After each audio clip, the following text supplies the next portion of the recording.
Hello and welcome back to the Out of Program podcast. So today we're joined by Nicholas Appelbaum, who is a surgeon turned entrepreneur who went from inventing spreadsheet-based prescribing safety tools in South Africa to completing a PhD with Lord Darzi at Imperial, leading clinical research at the Helix Centre and then founding Dosium, a company now integrating the BNF into NHS prescribing systems. Hi Nicholas, welcome to the show. How you doing? Yeah, thank you for having me. It's great to be here with you today. Excellent. So we always like to start off with a question around your clinical training. So you trained as a surgeon in South Africa before then moving to the UK. So can you tell me a little bit about that and what drew you to move? Yeah, so I had a very kind of standard South African medical school experience, University of Cape Town, and then worked as an intern for 2 years and what we call community service medical officer in some of the peri-urban clinics and emergency trauma centers around Cape Town. And then was working as a surgical trainee at New Somerset Hospital in Cape Town, which I absolutely loved. And I think back often to what it was. And I think it was a kind of sense of inquisitiveness and a slightly misguided idea that there was some sort of notch or pedigree that a PhD afforded to an individual. And I was really chasing down this idea of a PhD. For some reason, I thought it needed to be in the UK. And I also thought at the time it needed to be Oxford. It turned out not to be the case, but it was very much an ambition to broaden one's thinking, I think, at the time, that led me to start scratching in international waters. Fair enough. So in those early days, were you quite status driven then? That's a good question. I don't know. No, I'd like to hope not. I think I'd always really valued those colleagues who were steeped in research. I think certainly the ecosystem I inhabited at the time, some of the strongest thinkers and some of the most impressive clinical leaders did a lot of research. And I thought that was the world I wanted to move into. I thought I wanted to be an academic surgeon. I'm sure we'll come onto it a little bit later. I think Darzi successfully derailed that ambition in some good ways. But at the time, I thought, what do I need to do to be a really great academic surgeon? I was not digitally minded really at the time. I certainly wasn't looking for a career in digital health. I wanted to learn the basics of what it meant to be an academic surgeon. And so, yeah, it's kind of a bit of a random story, but you don't get a fully formed view of what's available when you're in South Africa looking north. And I was kind of looking for a PhD program. And to be honest, it was actually Oxford's Department of Immunology that had the best website and kind of had a clickable button. It was like, apply for an MSc as kind of en route to a PhD in clinical immunology. And I was like, nothing else had a button you could click on. I was like, okay, this is broadly relevant. I was really interested in in plastics at the time. And so I wrote an application for an MSc, I think it was, in immunology. And I hated immunology at med school, but I got accepted brutally and kind of came over. And it was only then here that I met some other people that ultimately led to the derailing. But that was where I thought I was going. I thought I was going to be a 50-50 bench scientist and academic surgeon. I mean, that's so funny that a call to action on a website was the differentiator for making your choice. Yeah, it gives you I guess it's a diagnostic for a certain sense of urgency I must have felt at the time, right? So don't do too much more research. Just like click on the first button you can find. But that's absolutely what I did. And I think a lot of what you described there sounds like quite a traditional path that many clinicians go through. You know, certainly for myself, you know, when I went through medical school and then became a resident doctor, I also had that aspiration to be a clinical academic, you know, and I toyed with a lot of different specialties. At one point, I also wanted to be the surgical professor. And then I thought, oh, you know, maybe I want to do cardiology or maybe I want to do dermatology. ended up on a pathway around academic endocrine. And should I have carried that on? Well, I guess I would have been the med reg for many years before then, making my parents proud by becoming a professor of endocrinology. But that I think is a very kind of common track that many people go down. But I think for me, I was always interested in technology and innovation and doing something a bit broader. And I think when I reflect on that, I think that it was largely down to my perceived sense of competition, because at that point, the competition rates for some of these specialties was brutal. And at universities like Oxford and Imperial, there is so much competition and that sense of, in my case, inadequacy, given the kind of intellectual minds that I was surrounded by. So I wanted to ask, because you ended up tinkering with a number of different things, like what were you exploring at the time when you were, a medical student or a doctor? Because if I understood your kind of career, you did invent a few things or dabble in a few things. So can you share a bit more about that? Yeah.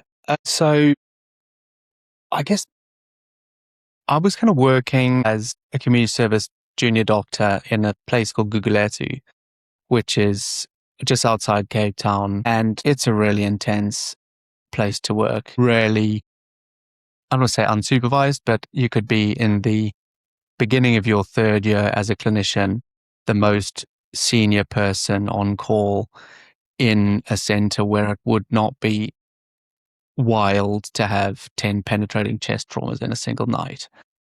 Thrilling, but also terrifying.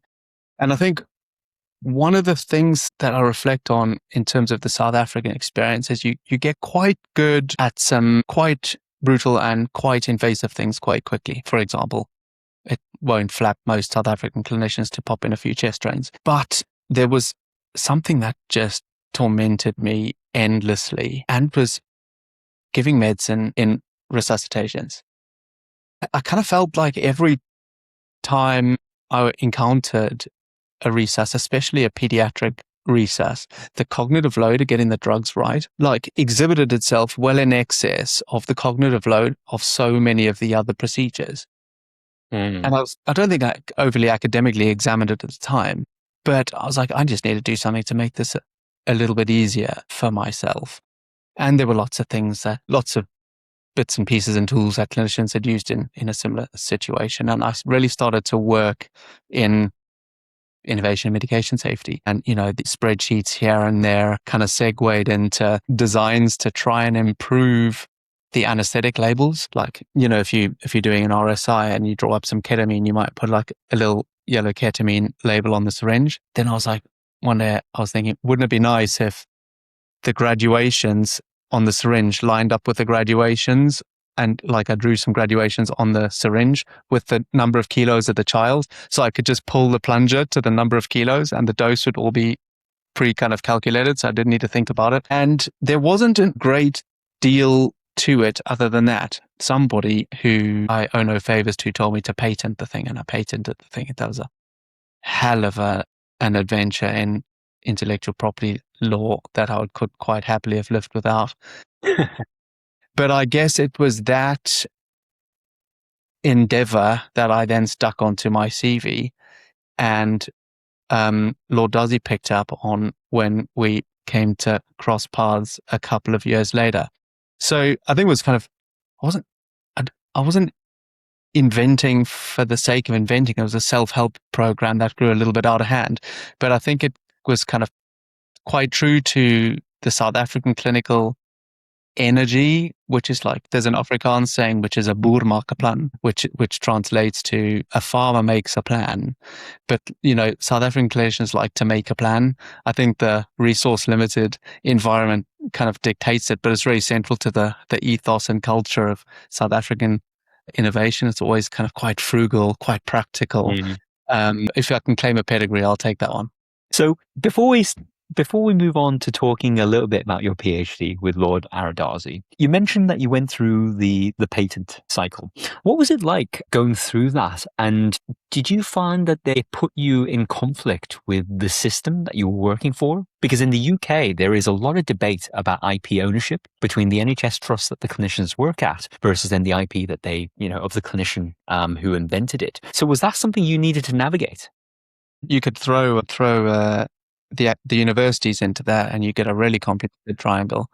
So I did this before I joined Imperial, and I kind of declared it up front, and it never honestly posed any issue, not in the beginning of the journey, nor as one navigated both NIHR grants, which I brought onto the project, and then ultimately the tech transfer process. I think it could quite easily have, but I was always just quite straightforward. And ultimately, the patents themselves were a window onto the problem we were trying to fix. Ultimately, we came to develop methods, tools that were sufficiently adjacent to the methods described in the patents not to require cross-licensing or anything else. But I'd say it kind of didn't. It wasn't a problem at the beginning, and it wasn't a problem later. The NIHR have actually got quite a nice way of kind of defining background and foreground intellectual property.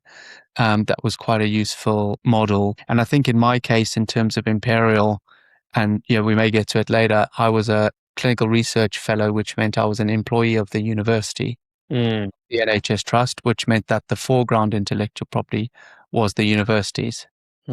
So we ultimately, many, many, many years later, as Dosium, needed to license our own code base from the university after assigning it to the university. So yeah, it's not fun. Even though I was on a complex path, there was a well described model and pathway. I think in the NHS, when it's a clinical entrepreneur leading in between a clinical role, it's perhaps, and I have no experience of it, but I suspect there's more grey and could therefore be a bit more difficult to navigate.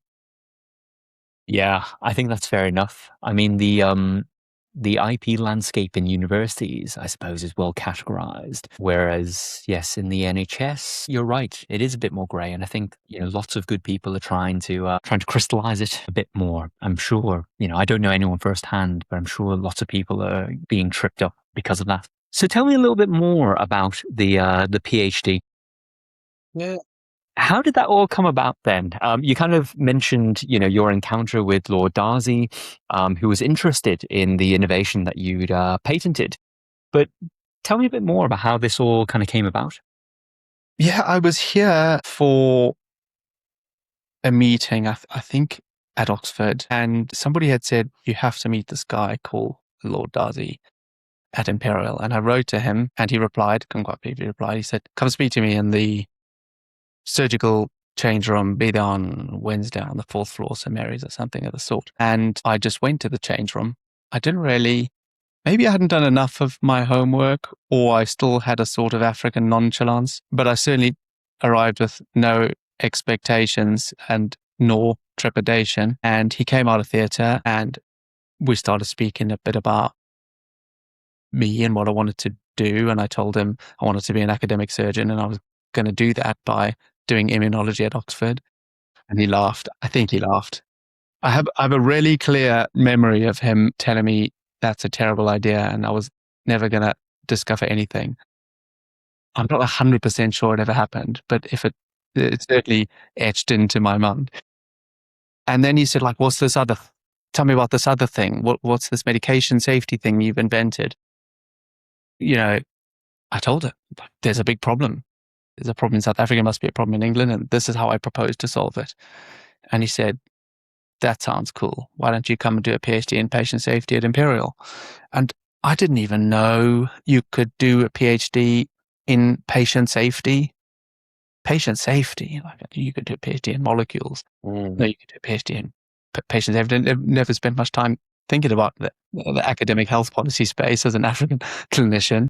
And he said, I've got a design center. You could build something. And so he kind of introduced this idea of a PhD through building and testing, which massively appealed to my personality, and it was instantly more interesting than cytokines. And I was like, how do I do that? And then, I had to do some bits and pieces and did my MRCS to get my registration as a clinician in the UK and joined as a clinical research fellow under ARA at the Imperial IGH. Wow. You were basically plucked out. You were spotted as talent by Lord Darzi himself and placed in the epicenter of Imperial innovation. Yeah, I guess I had no idea that I got put into such a lucky position. He put me into an academic and R&D ecosystem that had everything I needed, and then afforded me all of the flexibility I'd then need to explore to set my own agenda and build this thing I wanted to build. It turned out to be a different thing, but yeah, it was a special place, the 10th floor, St. Mary's Hospital. Sitting in St. Mary's right now. No, it's very cool. I remember as a medical student in Imperial, everyone aspired to be like Lord Darzi. I mean, the man had, any one of the pillars of his career could have been, a substantiated career for any particular individual. So he was a huge inspiration. And certainly going through medical school, I always thought, wow, it'd be incredible to have like the level of portfolio career that he has, but also the level of depth as well in everything that he has done. And I remember approaching him with a number of different ideas over the years. Never quite got plucked out and put into the Helix Centre like you did, though. He missed a diamond there, didn't he? What do they say about sensitivity and specificity? He needs to go and recalibrate his old instruments. Yeah, well, I'll certainly come back to him with that. Yeah. And then, so you joined this PhD, and you started working on innovations. Like, what did that look like? Can you walk me through how the PhD then interacted with then your role at the Helix Centre? Because I'm presuming that those things were hand in hand. Like, what did that look like? Yeah, I guess his method is interesting. When you start as a fellow at the IGHI, you're kind of given the opportunity to take a couple of months to find your way around and see if you can't build both the stakeholder relationships, the supervisory relationships, and a research plan around your own idea. And so if it goes wrong, there's lots of infrastructure to re-rail you. But if it's going right, there's all the flexibility in the world. And so what I did is I realized quite quickly I needed a supervisor to say, well, this is an idea worth pursuing.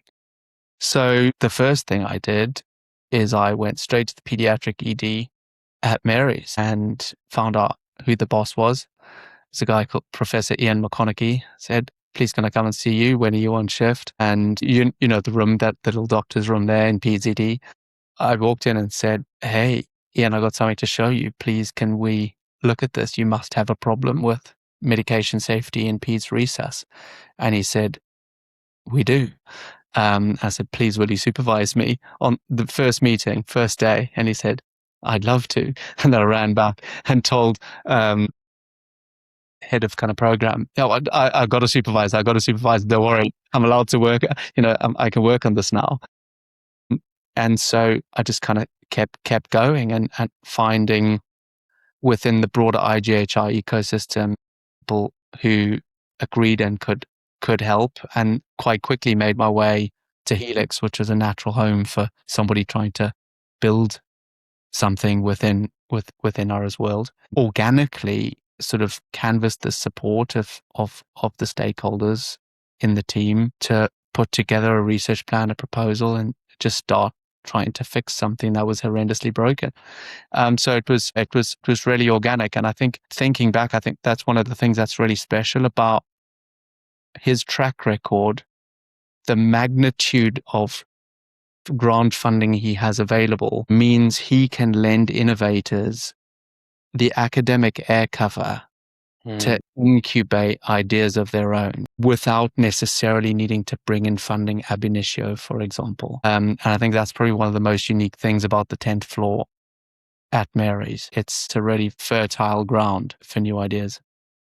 Yeah, that's really interesting the way you put it, because speaking to a lot of healthcare venture capitalists, they will talk about how, the funding gap for health techs, given the growth trajectory, means that many of them need to actually go out for non-dilutive capital. And what they mean by that is grant funding. So I guess what you're kind of describing there is that in joining this ecosystem, as a PhD candidate for Lord Darzi and that association with the Helix Centre, it created that, I guess, that springboard. And I guess, with Lord Darzi's track record and with the many spin-offs that have come out of that lab, it was almost like, well, the culture was there to be able to do something innovative and interesting. Yeah, very much so. Kind of pump priming in a way, because we ultimately went on to secure funding from the NIHR I4I program. But what we were able to put forward to them was to say, hey, we are building in this area. We've got these partnerships already. I was working with the Royal Pharmaceutical Society and British National Formulary. We'll come back to that in a second. I think we've got a working prototype. We've run a simulation study. We were able to use the pump priming support to put forward a much more confident application, which was in our case ultimately successful, and bring in, although it was in the academic sort of context at the time, funding that was in essence non-dilutive, and run an NIHR funded program, part of the patient, in our case, the Patient Safety Research Centre, etc. So yeah, I think it's a good model. And when you started the PhD, did you have this goal in mind to spin out, an innovation that you could commercialize? I don't remember. I don't remember. It's impossible to say when. I think my kind of personality is to be quite dogged and not let go of things. If I was a dog, I think I'd be a Jack Russell, like a little bit frenetic and like pain in the ass sometimes, but like really intense. And I got stuck into this problem and had to see it through. And so I think I kind of gradually realized that meant spinning out and creating the entity to drive that vision. In the beginning, I don't know that I had any other ideas about licensing intellectual property or anything else, but I certainly thought I was going back to be the academic surgeon. So clearly there was a couple of years of transitionary thinking that I can't quite put my finger on. But yeah, it became quite clear that this was never going to be scalable if it wasn't given the legs of a spin-out entity in which to do that. And when did you make that decision? Because at some point it will have been an academic project. You're in the right environment for a spin-out.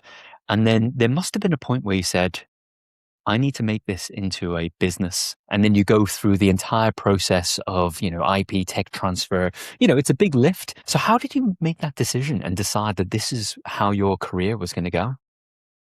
It was probably the I4I application process, where the NIHR required a certain degree of clarity. They are chasing tech transfer for the purposes of scale. That's the mandate of that program. I had, a couple, probably by the time we applied to the I4I, rather been working with the BNF team for 18 months to 2 years, but it really required us to sit down as a research group with our partners at the BNF and pharmaceutical press and say, if we're going to take hundreds of thousands of pounds of public money, we're going to take a prototype and move it forward, with everything you need to do in the world of software as a medical device. What do we need to do to make sure it doesn't die like an academic project? Because academic projects die without putting the infrastructure in place up front. And so that was probably quite clarifying. We realized delivering on the I4I meant not only delivering a clinical trial, but getting out of the university and giving this piece of technology an entity in which to start to make a real difference. Yeah. And, I think a lot of the people I speak to, and even from my own personal experience of research versus I guess tech spin out innovation, is the pace of impact. because you do the research, you get the publications, it gets read and cited, but then that translation of that insight into real world impact can be quite slow. And that's what I found. A lot of my research interest came from Imperial because there were so many students trying to do things, and you have so many prestigious and capable people out there doing research that it's natural as a medical student to kind of get caught into all of that. And I did some really interesting things in global health and in digital health as well, that in another life may have landed me in Helix and with Lord Darzi as well. But what I found from doing that research was that I kept asking the question of, well, now, so what? We've done the work. Some of these papers took years to get reviewed and to be published. And I thought, I need, maybe it was just an ADHD type brain, but I wanted impact. I wanted dopamine. I wanted to see things land and make a difference. So that was what ultimately pushed me into entrepreneurship and technology, because it felt like the quickest way to make impact a scale. And I wonder if that was some of the thinking from your end as well. Absolutely. I kind of very, very similar feeling and energy to what you've just shared. I remember like the very first paper we published was on weight estimation in pediatric resuscitation. And man, I was proud of this thing. Oh my goodness, I can't tell you. I thought this paper was awesome. And it got published. I think got read by 3 people and cited by 1 or 2 others. Whoa, hang on. The effort to reward ratio here not right. That paper was way too much, way too difficult. I spent way too much time thinking about it.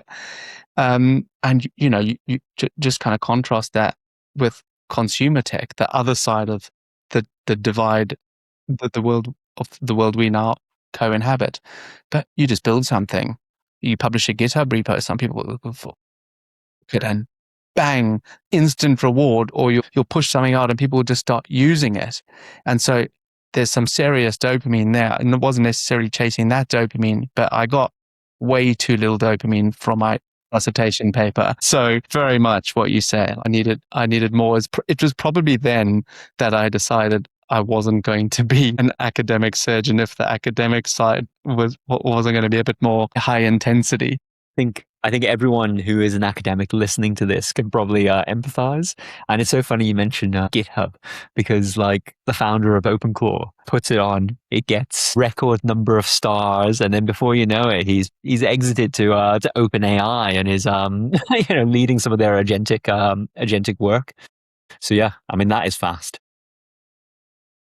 Yeah. So yeah, I think we share an experience there. Absolutely.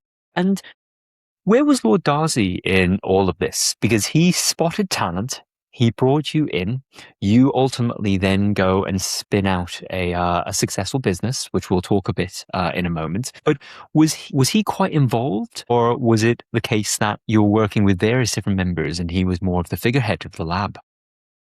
He is involved when he needs to be. He runs a very big research enterprise, and I'd say kind of the journey is punctuated by his presence and steer at key moments, but he's not needy, pushy parent by any stretch. Very much the opposite. He gives you the space you need. He'll call on you when he needs you, and he'll expect you to do the same.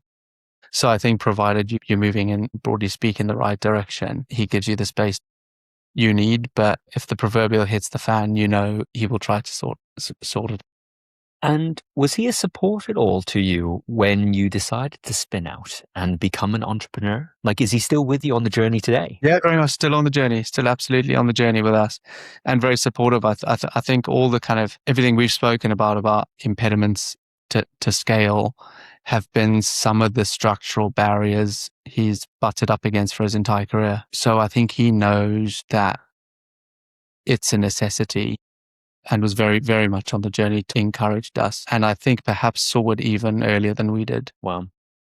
And I guess we now come on to talking a little bit about Dosium itself, which was the innovation that emerged from your time in Helix and from the PhD. Can you just share a little bit about what Dosium is?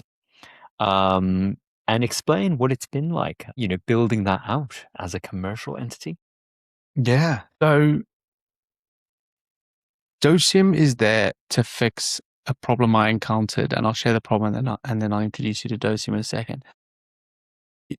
Landed in the UK and had never used an electronic prescribing system before.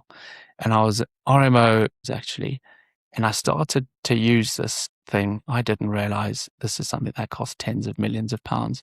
I was like, whoa, this electronic prescribing thing is not good. It's not good at all. In many ways, it's worse than paper. What is going on? And essentially, Dosium is there to fix the fact that legacy electronic prescribing is still 2 clicks away from DOS in terms of its UX in 2026. So we are a kind of prescribing governance infrastructure layer that sits inside electronic prescribing systems to connect clinicians on the front line to the state of our knowledge as a community of medical professionals.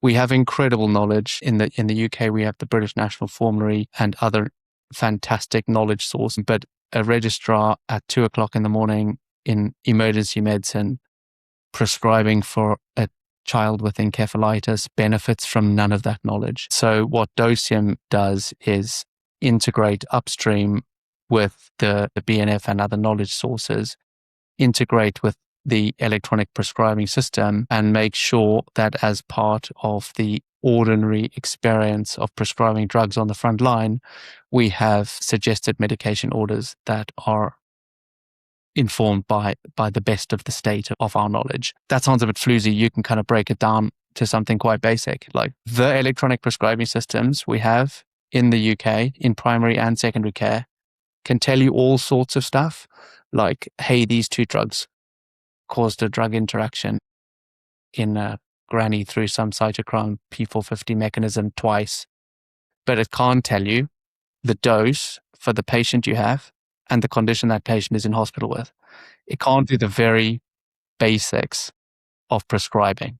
And that's what we do. We do patient-specific, indication-specific medication orders in the PPR. And what's it been like working with the BNF? I'm sure a lot of the audience will be incredibly interested in, given their exposure to this book that is found on the wards of every hospital, and for you to be collaborating with them. What's that been like? It's been awesome. So it's now the Royal College of Pharmacy. I was there this morning, kind of reflecting on that. We'd been working together for nearly a decade. But during the Helix days, we did so much interdisciplinary research. Every time we were building on iOS at the time, subsequently discovered iOS is not the right platform. But anyway, we were building all these apps and they were quite beautiful. And we brought clinicians down from the ward and they said, nice, great, fabulous app. When's the BNF going to be in it? And we heard this one time too many and wrote to the head of the BNF at the time. She didn't reply to me.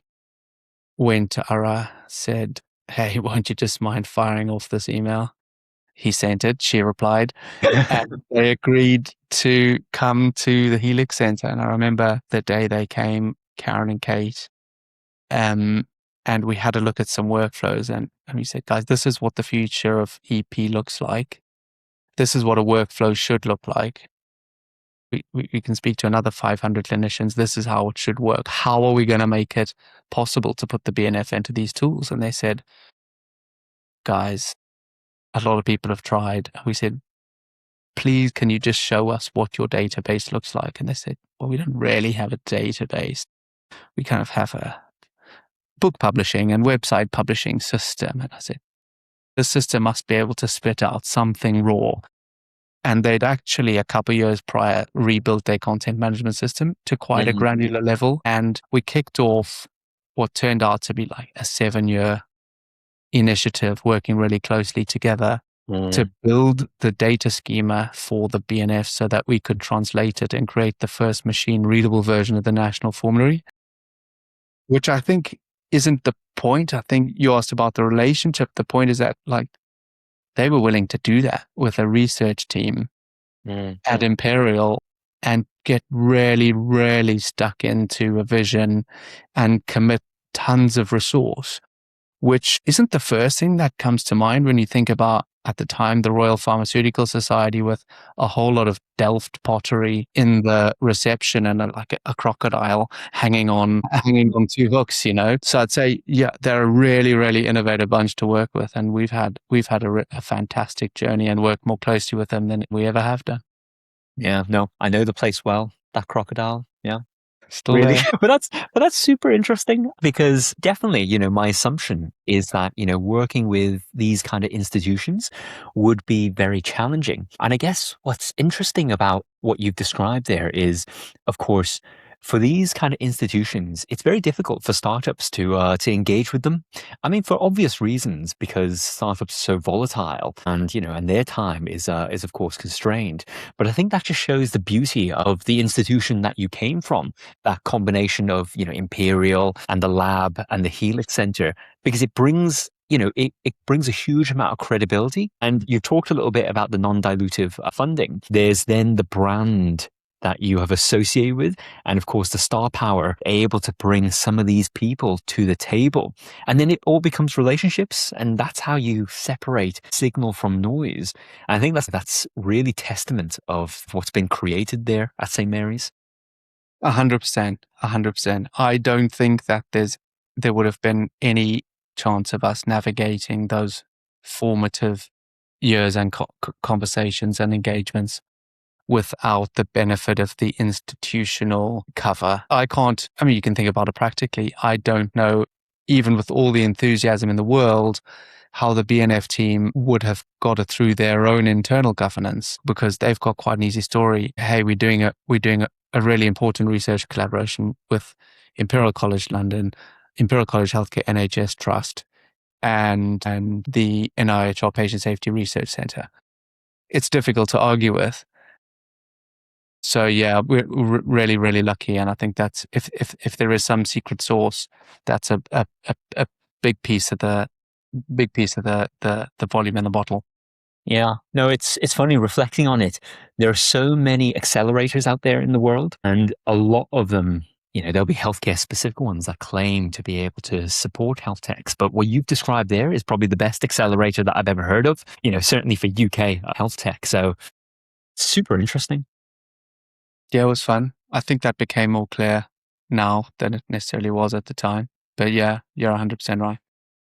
And how has it been transitioning from an academic into an entrepreneur? Because now you have presumably investors, you have profit and loss charts, you have, sales cycles. What's that been like for you transitioning? I think it was perhaps an easier transition than you might have thought, because I was never a particularly good academic. I was just a nerd. And I'm still nerdy and still publish just because I can't help myself. But I think I've kind of always liked to have thought I have a street fighting energy. And so the world of startups lends itself quite well to that energy. So yeah, I didn't feel like I was letting go of the world of p-values. I was quite pleased, if anything, to see it in the review mirror. I had the fantastic opportunity of working with initially a research nurse, now implementation and academic lead, called Callie Feather. Callie helped me on our early research, and Callie is a natural academic. She absolutely loves it. Callie's going to be a professor of medication safety. And so I'm really lucky that I get to I still get to work with Callie, but I'm no longer nerd in chief, because he is so fabulously naturally good at research. So yeah, it's all profit and loss for me at the moment, with the odd punctuation of a paper where I'm steadily moving into the middle of the authorship. And so I guess what I gather from that is the main focus is on growing the business, which is understandable. But it sounds like you're still retaining that academic interest with the lab. Are you still clinically practicing as well? No clinical, sadly, not at the moment. I still have a kind of rose-tinted view of the future that involves patients and scrubs, although starting to get quite opaque. But no, still an honorary postdoc with the Imperial IGA. Some interesting papers out over the course of the last couple of months. But 100% of the energy is on making a success of Dosium. Yeah. Glad you corrected yourself, because if any investors were listening, they wouldn't be very happy. Yeah, that point one. Yeah. And what's in store for the future? What are your ambitions with Dosium moving forward? Yeah, we've had a really fantastic year or two. We have been deployed at Imperial and Chelsea for a couple of months. We are hopefully in the next couple of weeks deploying into our next 2 trusts in northwest London, and then hopefully our 5th in the north of England shortly thereafter. We published our first service evaluation last year, where we showed we could cut the odds of a medication error occurring by 83%, which was super exciting. And so we're going to be all about taking that early success and translating it. I think there is a kind of coming of age drama examining what our academic and workflow success means in terms of the way the NHS works and the way the NHS procures. That means being quite practical about a whole lot of things. So in our case, thinking about how we interface with national agenda, productivity and efficiency, cash releasing benefits, etc. So that's very much the world we've moved towards now, and have had to park some of the clinical evangelism, if you will. We've built the workflows. This is about making sure we deliver it into as many care environments as possible, as quickly as possible, and build the infrastructure alongside it to make sure it continues to perform as it has done today. So yeah, we've certainly got our work cut out for us. Well, I mean, sounds very exciting. You've done it. Yeah. It's been a grind, but we certainly have. And we've come towards the end of the show, and I guess there'll no doubt be a lot of academics who are in the midst of their PhDs thinking, how do I break out and spin out my solution? And many of these people won't have Lord Darzi to guide them. So I guess from your experience, what would you advise these kind of individuals? It's a really interesting question. Remind me, did you do a PhD? I contemplated it, but I never did. I also did not see myself as a very good academic either. So that was not the path for me. So, I think about this. One of my very, very best friends is an incredible clinician. He came over to the UK just before I did. He's now dual trained in cardiac intensive care, cardiac anesthesiology. And we were kind of like neck and neck nerds at UCT, best mates, but also competitive. And we both had that kind of chip on our shoulders. Like we got to do a PhD because it's some sort of coming of age requirement. And I did and he didn't. He just cracked on and became a consultant. I speak to him often about how glad he is now that he didn't. And I think there's an opportunity to just think about whether it's really going to help you land the dream job or not, because I think there's lots of other ways to gain a research experience and pedigree without giving away years of your life. It turned out in my case, thankfully, to be the right thing to do. I'm not necessarily sure it always is if you want to be that super practical consultant clinician. I think the thing I would advise, because even with all the privileges I had in Ira's team and all the air cover I had and all the grant funding I had, it is quite easy, I'd suspect, to follow the wave of clinical encouragement and enthusiasm and fix a problem on the shop floor for which there is no commissioning appetite in the NHS. So I'd say if you really want to dedicate your career to spinning a company out and working in health tech, especially if you want to do it in the NHS, I'd say find a way to validate the economic proposition with the buyer, a CFO, find a CFO, find a suit, speak to the suits early on.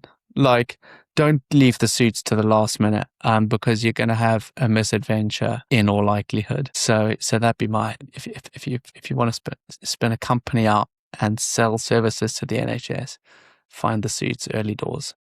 Validate with the economic buyer. Absolutely. Smart. Absolutely. Fantastic. So that's all the time we have for today. Thank you so much for joining us today, Nicholas. Thanks for having me. And for those listening, if you like what you hear and want to support the show, please do like and subscribe to us on Apple Podcasts, Spotify, YouTube, or whatever podcast platform you're currently listening to us on. It would mean a lot to me, and it would help spread the message to others exploring alternative paths. Thanks for joining us, and see you next time. Bye-bye.